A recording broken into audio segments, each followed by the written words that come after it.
现在由执张玉琪在这边做押金的 QCC 汇报。首先，我们介绍我们押押圈的小组基本资料。我们成立时间为2014年1月8号，辅导员为刘守德科长，部门组别为制造课押输组，圈长为黄俊哲，圈员有张玉琪、刘宪敏、李居孝、茂奇，平均年资为3年。活动日期为2014年1月8号到2014年的8月31。左图为我们押押圈的注册登记表，右图是我们第一次开的会议所讨论出做主题的选定。我们经讨论结果，我们以降低断线、增加产能作为我们这次 QCC 活动的主题。如何增加产能？不外乎就是在工程作业时能够减少不必要的状况发生。日前以断线的影响甚大，所以降低断线率作为改善的方针。此因素不但会造成本单位工作进度的延迟，也会间接的影响后工程的进度，导致浪费工时。所以选定降低断线率作为活动主题，并探讨造成断线的原因，而执行改善，提升产能的效果。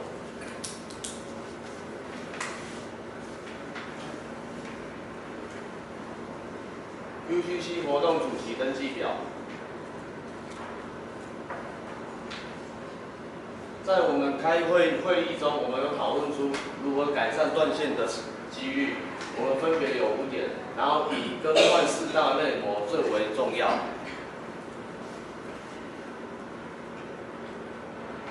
活动计划表，我们实际的时间与计划完全符合。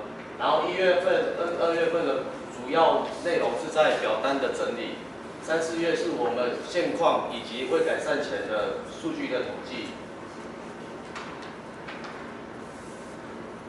，5月、6月、7月的部分是我们在改善后所呈现的数据的做统计，然后8月做资料的汇整。活动计划拟定这部分的内容主要是探讨说，如果当我们要改善前，可能会面临到的一些问题，而加以分析做讨论。现状把握，我们是以我们目前的状况选定了常用的线材去做我们数据的统计的来源。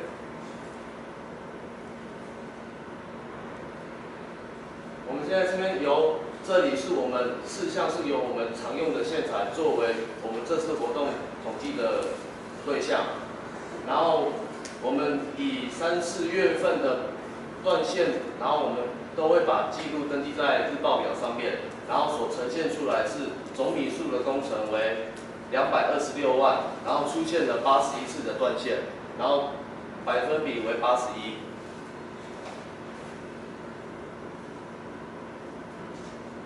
目标设定，这边我大概举例说明一下，就是以我们常用的线材，例如说718来讲，如果平均每天工作8小时，然后以线数200下去换算的话，当目前的状况如果断线率为5次的时候，可能停滞的时间会产生100分钟的浪费，然后减少了2万米的产量。那如果我们把我们的目标降为到2次，可以减少60分钟，而产能会增加到12000米左右。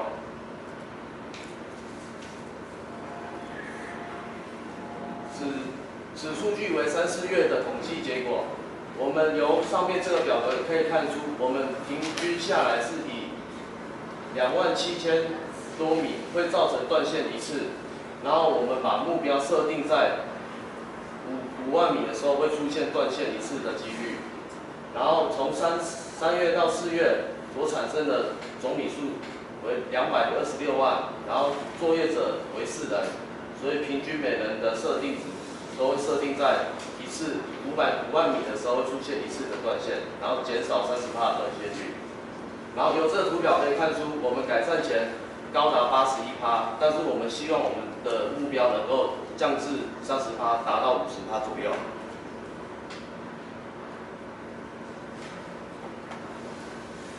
在这个表单的部分，我们是以讨论出在作业时发生断线可能造成某些原因是为何，作为讨论。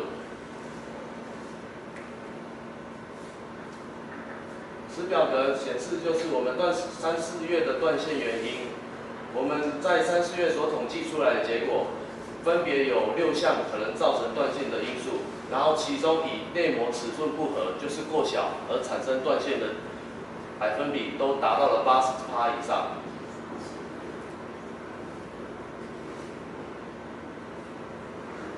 3、4月份断线的柏拉图，在底下这边是我们会造成断线的原因，然后也是因内膜尺寸的不合而高达了83.82%。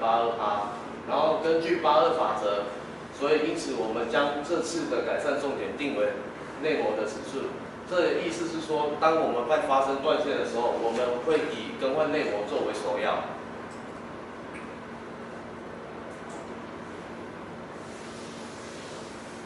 特性样系分析，我们主要是分类为人员、机械、材料、方法、环境5大因素，主要由圈员票选结果，以材料跟方法作为最为影响甚大。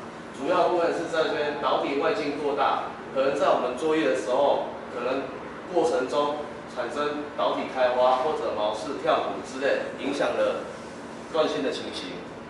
设计不符合状况的部分是说，当设计书上与实际上的外径不符的时候，我们没办法按照总表去选用模具，必须要重新量测再去选用。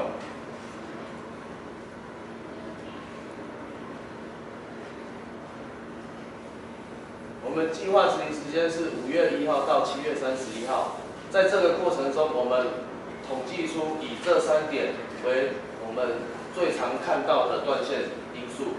第一点，修正眼膜机头断线，主要我们的方式也是就是放大内膜，使不规则的线材容易通过。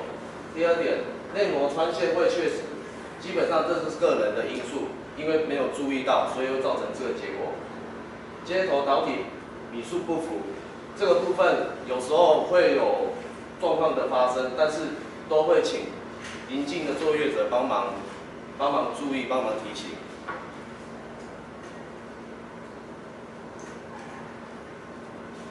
这是我们5月、6月、7月所统计出来的断线百分比。在这3个月内，我们的总米数为239万，出现了52次的断线，然后加总起来为52的百分比。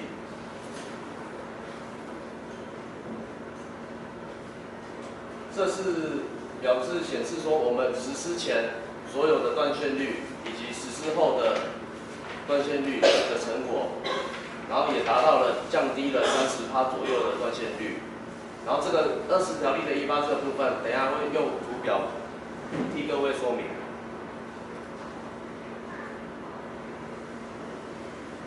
我们看到这个曲线图，红色的部分为改善前，黄色的部分为改善后。刚刚我们所看到的20条例的183为什么会呈现红字？是因为在3、4月份的时候，它的工程量没有这么多，所以它的断线率会比较少。那至于5月、6月、7月份的工程米数增加，所以会逐渐增加，这是正常的。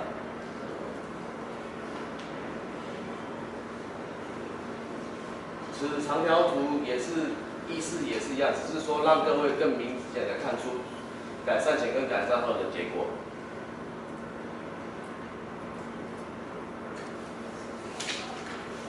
这张表格是为我们在作业时选用的导体的明细，还有我们选用的模具一些资料。黄色的部分是我们这次选定的对象，然后改善后发现是选用的最适合的模子的尺寸，所以我们也以黄色作为记号。那至于其他的线材的部分，我们会逐一再做修正。降低断线，增加产能，我们会选为这个主题，主要是因为它能够立刻改善，也是影响我们较大的原因。然后圈员可以利用现况去做改善，善用屏保这种方式去分析或者去讨论，然后自己定一个目标，然后圈员也可以主动适时的调整，去改善现状，提升产能。那也借由因为这次的 QCC 会议，能够让圈员能够积极的参与，并在工作作业彻底执行，增进圈员的经验及技术，提升专业能力。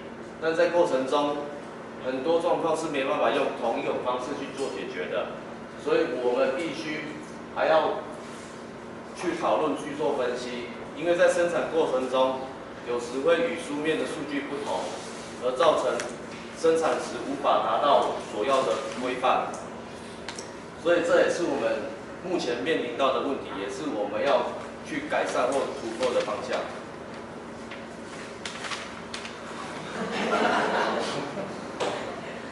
降低废料的产生是我们下一次 QCC 选定的主题。以上报告完毕。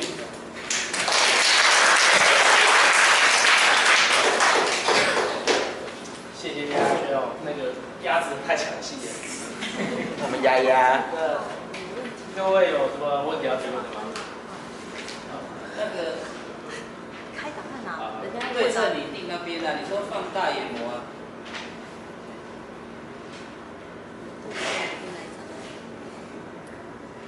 对策拟定那边。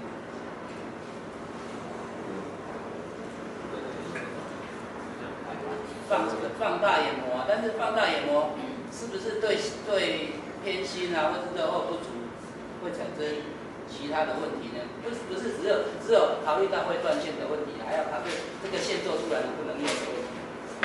至于这个部分，的确是会有造成偏心或者一些可能会有异常的情形，但是我们开机的时候都会先试着看一下中心，然后再去送检，然后再做工程的进度开始实施。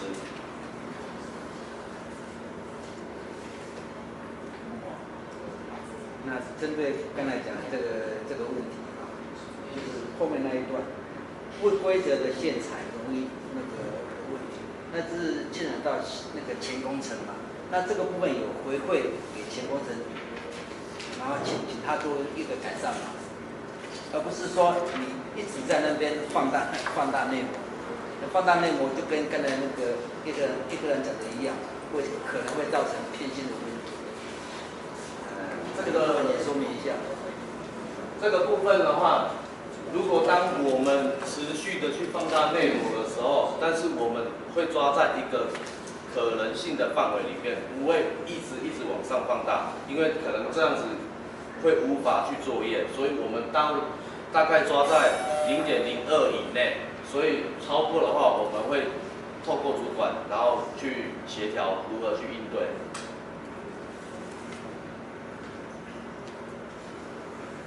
那这样子的做法下，那后面的那个标准化呢？有没有标准化？还是就是随机的一个作业，每一次都是随机的？目前我们的标准化是以总表的内膜尺寸，然后大概正负0.2作为我们放大的标准。超过的时候，我们就会告知主管，或者由前工程的主管来会同这样。这个上面看得到正负0.2的标准化，作为的副总的上面也提到说正负0.02的那个标准，没有这个部分没有提到这个范围，但是这是在教育训练的时候会有告知各位作业者。你的教育训练的表格吗？内容？因为你说教育训练会告知嘛。还没做，没有做到，因为都是口头上的，口头上。领导要承认吗？反驳。向我确认。反驳了。向我确认。告诉那老。你们这个啊，纵坐标都没有写它的单位是什么40种，3个种。对啊，你这是换线次数。不是啊，这是百分比，是因为没有秀那个。哦，如果你是百分比，因为这是改善前38%，那改善后是48%，所以这是断线的百分比。那这是导体我们选定的对象。如果你说这是百分比的话，这个会有问题。哦，刚刚我有解释过了，这是因为百分比跟产能没有关系。有啊，怎么会没有关系？有关因为系啊。数量增加了，对啊它的断线次数一定会增加。不是，就是等你现在讲的等比是次数的增加。跟百分比是不一样的哦，次数跟百分比不一样。他要去除的问题。对，因为你要除为我们除了，我们已经算过了。可是如果以百分比来讲的话，应该还要因为3、4月大概10万米的20条0.08T 断了10次。那因为5、6、7月的时候，那时候 T18、T2开比较多，大概50万米，所以50万米断了21次，所以相对次数是百分比。对我们的次数等于百分比，次数怎么会等于百分比？因为我们对就是针对那一个而已啦。没有除回去米数都不算。那个趴数是怎么算的？不用，你直接往上看。就拿钱出来。逼我，趴数。对对对。列这个等一下不要担心，不要插错那个硬碟，不该看的直接插进去。自己又不想看。我们的趴数，是什么？这个名称是什么？这个是20条的，对，乘以100嘛，对不对？V2除以 C2斜线除以100， C2是什么？对不对？对不对？这是次数，你看次数断线的次数除以总米数，然后显现出来是29051米的时候断一次，那再乘以百分比等于21%嘛，对不对？你这样是1/20。对。1/20。因为没办法，为了要把它秀成有百分比，所以只能这样做。有问题吗？因为你是百分比的话，21的话还是不合理。因为假设说，你是我们的辅导员呢，没有辅导我们就算了，还错。好，反正有一点问题啦，有小瑕疵啦。第4可能没有经验，这样可以吗？好 ，OK。对，是我们的辅导员。好，我再问一个问题，回到投影片。说明说。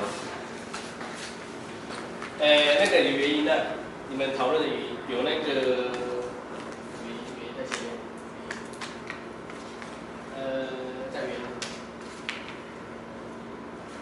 你怎么去分辨说你的导体选用不当，或是线材这里跳骨毛刺跟那个外径有没有相应关系？你怎么去界定它说是列于那个内膜尺寸过小，或是跳骨？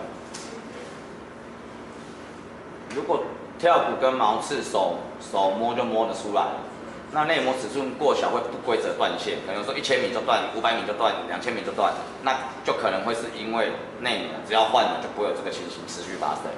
这是实话还是那个？实话。实话。可是你跳骨跟毛刺，你也是放大，它就不过了，就不会在那个。毛刺不一定要放大，可以包布，不一定要做放大动作。那跳骨？跳骨就要放大了，一定要放大。也就是说目前的铜线状况，但是手摸就知道啦，跳骨。现在的铜线状况是 OK 的，是因为你们选用内膜大的，如果中层这样，可以留个疑问，下个圈的时候可以。那我可以挖回去。那还有问题吗？没有哦。